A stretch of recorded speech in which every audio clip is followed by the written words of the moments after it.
So this video is about the fire element.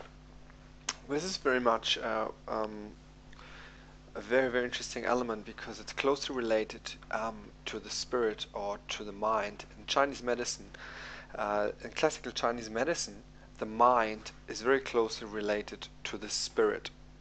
And for the ancient Chinese, the spirit is not housed in the brain as we often relate it to us in modern society. Often, actually, the Chinese would say that the brain is related to the neocortex, which is, of course, that makes sense.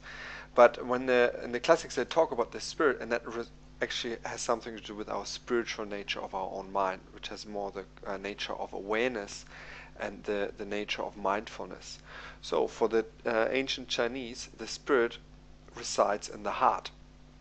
Okay, then from that we can actually really relate to the next point when I talk about connection. Often when we really deeply connect with other people, this is very closely related to the nature of the heart. Okay, so when we're really connected to our own heart, then we can actually connect with other people. We can feel them, we can sense them, we're more present with them. Okay, so then the next point, very closely related to the fire element, is actually circulation. Okay, so whenever we do cardiovascular work, we really train the circulation of the blood that goes through our body. Then as well, when our blood circulates well through our body, we actually have good body awareness. Okay, so we will feel our body and we will feel aware and alive in our body. Often what comes with that is a feeling of joy when we're really connected to the body after a good workout, when all the endorphins are pumping. We're really in a joyful state. Okay, so, and from that we can already see that the joy is very closely related to the heart.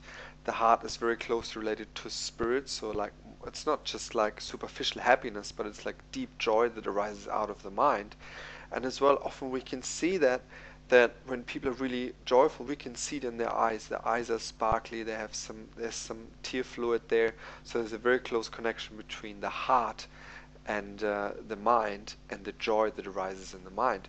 So for the ancient Chinese, the fire element closely related to spirit, to spiritual practice, and as well to passion and heartfulness and joy.